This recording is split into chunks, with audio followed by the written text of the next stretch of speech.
Good morning to all of you.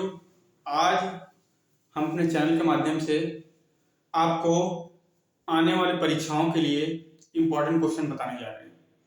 अगर इस important question को आप पढ़ के चले जाएंगे तो आपका अच्छा नंबर आना स्वाभाविक है। ठीक है, बहुत ध्यान से ही पढ़िएगा, इस क्वेश्चन को समझिएगा और उस क्वेश्चन को पढ़ करके जरूर जाइएगा। हम कोशिश करेंगे कि कम से कम हर एक यूनिट से आपको दो दो वीडियोस जो हमारे प्रश्न है उसको मिल जाए, है ना। आज हम लोग बिजनेस कम्युनिकेशन की बात करते हैं, व्यावसायिक संप्रेषण की बात करते हैं कि इसमें कौन कौन से ऐसे प्रश्न हैं जो इस वर्ष पूछे जाएंगे।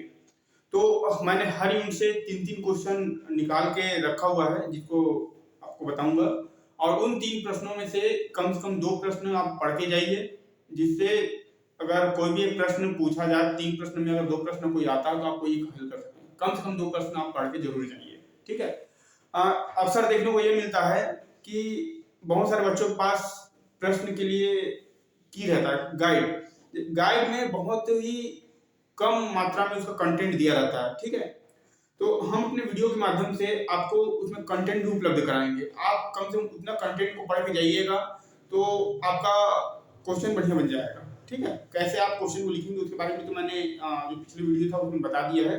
आप प्रश्न को शुरू करते हैं। चलिए, तो यूनिट पहला यूनिट से पहला प्रश्न जो दिया हुआ है, व्यावसायिक संप्रेषण की परिभाषा दीजिए। उसके बाद संप्रेषण की आवश्यक तत्व, प्रकृति, महत्व पर प्रकाश डालिए। इंग्लिश में अगर मैं तो इंग्लिश में लिखा नहीं हूं, लेकिन इंग्लिश में मैं बता देता हूं कि what define business communication and it's important factor, nature, इतने चीज को आपको क्या करना है, बताना है। दूसरा, श्रोता विश्लेषण से आप क्या समझते हैं, what do you understand bye audience. ठीक, ऑडियंस एनालिसिस, इसके विभिन्न चरणों को लिखिए, give its various steps.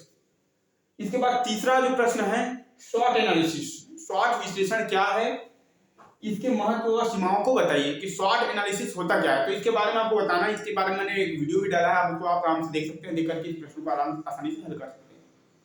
Unit 2 से श्रवणता से आप क्या समझते हैं, what do you understand by listening. श्रवणता का उद्देश्य, लाभ को बताइए, give its objective and importance. व्यावसायिक संप्रेषण में इसकी आवश्यकता को बताइए।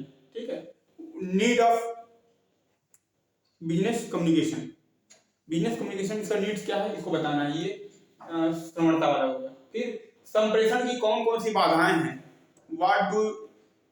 What is the barrier of communication का क्या क्या बैरियर है उसको बताना है। उसके बाद इसे किस प्रकार दूर किया जा सकता है। ठीक, इसे किस प्रकार हम दूर कर सकते हैं, इसके बारे में इसको हमको बताना है। इसके बाद जो आखिरी प्रश्न है, सामूहिक परिचर्चा, ग्रुप डिस्कशन की बात कर रहा है। ठीक, इसकी आवश्यक तत्वों की विवेचना कीजिए। इसकी आवश्यक तत्वों को क्या करना है, विवेचना करना है। इंपॉर्टेंट फैक्टर के बारे में इसको बताना है कि क्या क्या हमारे इंपॉर्टेंट फैक्टर हो सकते हैं। यूनिट 3 से जो प्रश्न बनने वाले हैं, तो यूनिट 3 से प्रश्न बनेंगे, एक प्रभावशाली लेखन की आवश्यक बातें कौन कौन सी है। जब हम रिपोर्ट राइटिंग की बात करते हैं तो रिपोर्ट राइटिंग में कौन कौन से चीजें हैं जिसको हम सामने ध्यान में रखेंगे और उस रिपोर्ट को लिखेंगे, तो इसके बारे में हमें बताना है। इसके बाद है शिकायती पत्र।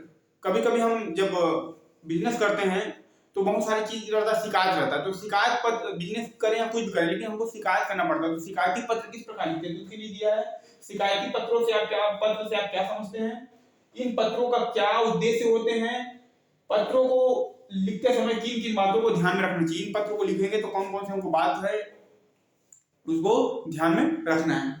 इसके बाद अगला प्रश्न है, टिप्पणी लिखिए। इसमें टिप्पणी मतलब छोटे छोटे पार्ट्स में आएंगे, सब 5-5 नंबर के आएंगे। 15 नंबर का आपका क्वेश्चन होता है, 5 नंबर इसमें से, 5 नंबर इसमें, 5 नंबर इसमें से, इसको लिखना है। तो गस्ती पत्र, ठीक है। उसके बाद तगादा पत्र, हम मांगते हैं ना पैसा हमें इतने दिन के अंदर जो है दे दें, ऐसा करके वो। अनुकूल व प्रतिकूल समाज पत्र, फेवरेबल और अनफेवरेबल जो आपका लेटर है उसके बारे में लिखना है, ये हमारा टिप्पणी होगा। इसके बाद अगला प्रश्न है यूनिट 4 से, रिपोर्ट लेखन से क्या आशय है।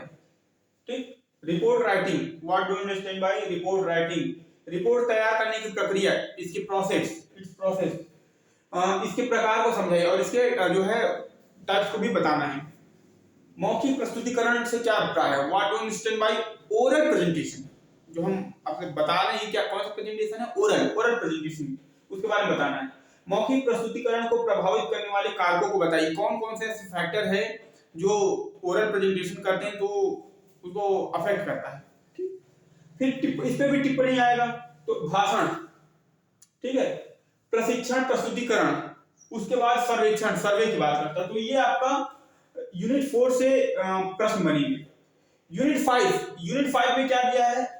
अंतर सांस्कृतिक संप्रेषण से क्या असर है? अंतर सांस्कृतिक संप्रेषण, इंटर कल्चरल कम्युनिकेशन से जो है आपको बताना इंटर कल्चरल कम्युनिकेशन होता क्या है। अंतर सांस्कृतिक संप्रेषण को ध्यान में रखने योग्य बातें कौन कौन से है? अगर जब इंटर कम्युनिकेशन कर रहे हैं, इंटर कल्चरल कम्युनिकेशन कर रहे हैं तो कौन कौन से बात है जिसको हमको क्या करना है, ध्यान में रखना है। इसके बाद फोर्थ जो है पार्श्व भाषा किसे कहते हैं? पार्श्व भाषा, पैरा लैंग्वेज की बात कर रहा है। पैरा लैंग्वेज हम किसको कहते हैं? पार्श्व भाषा के महत्व व सीमाओं को बताइए। इसके जो इंपॉर्टेंस है और लिमिटेशन, इसको हमको क्या करना, बताना है। फिर इसमें टिप्पणी लिखना है। दैहिक भाषा, बॉडी लैंग्वेज, सेल्युलर फोन जो मोबाइल फोन है उसके बारे में लिखना है, और पार्श्व भाषा, पैरा लैंग्वेज। तो ये आपका बिजनेस कम्युनिकेशन का क्या है, महत्वपूर्ण प्रश्न है। ठीक है, अगले वीडियो में हम आपको दूसरा वाला जो प्रश्न है, दूसरा सब्जेक्ट है, उसके बारे में बताएंगे। धन्यवाद।